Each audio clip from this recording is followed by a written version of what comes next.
नमस्कार साथीहरू, तपाईहरूले पनि आफ्नो टिकटक आइडी र टिकटक एकाउन्टलाई प्राइभेट गर्नको लागि सिक्न चाहनुहुन्छ भने तपाईहरूले सिक्नको लागि भिडियोलाई स्किप नगरी भिडियोको सुरुदेखि सम्म हेर्दै गर्नुहोला। ल साथीहरू लागौ भिडियोतर्फ। साथीहरू, तपाईहरूले पनि आफ्नो टिकटक आइडी र टिकटक एकाउन्टलाई प्राइभेट गर्नको लागि तपाईहरूले पनि आफ्नो मोबाइल फोनमा रहेको टिकटक एप्लिकेसनलाई सबैभन्दा पहिला ओपन गर्नुहोला। टिकटक एप्लिकेसनलाई ओपन गरिसकेपछि साथीहरू तपाईहरूको मोबाइल फोनमा पनि स्ट्यान्डर्ड पेज खुलेर आइहाल्छ। साथीहरू तपाईहरूले पनि आफ्नो टिकटक एप्लिकेसनमा आइसकेपछि यहाँ चाहिँ प्रोफाइलको अप्सन छ नि, प्रोफाइलको अप्सनमा पहिला क्लिक गर्नुहोला।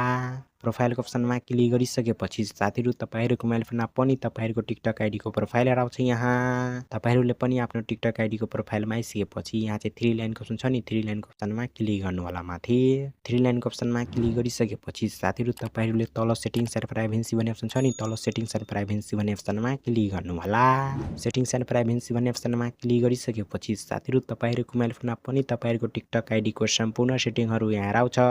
तपाईहरूले पनि आफ्नो टिकटक आइडीको सेटिङमा आइसकेपछि तपाईहरूले यहाँ चाहिँ प्राइभेसी भन्ने अप्सन छ नि, प्राइभेसी भन्ने अप्सनमा क्लिक गर्नुहोला।